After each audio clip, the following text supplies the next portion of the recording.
ติสริยปัจจโยทานปัจจโยอาภะปัจจโยสัมปโยปัจจโยวิปัสสปัจจโยอาทิปัจจโยนาทิปัจจโย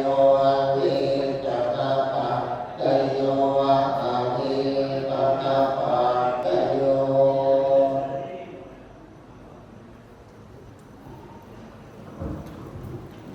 ครับฟังเสียงสงฆ์องค์สวดพระอภิธรรมยึดน้อมนำให้เห็นถึงอย่างสารชีวิตนี้ต้องอยู่แค่ลงนามจะต้องผ่านแต่กับรักลายอนิจจังสังขารานั้นของแง่เกิดแล้วแก่ร่วงรับกระสูญหายร่างกายหนึ่งร่างกายแก่แท้ทุกรายไม่ว่าหญิงว่าชายตายเหมือนกันครับและประสบภัยดีก็เป็นที่ดีเพราะว่า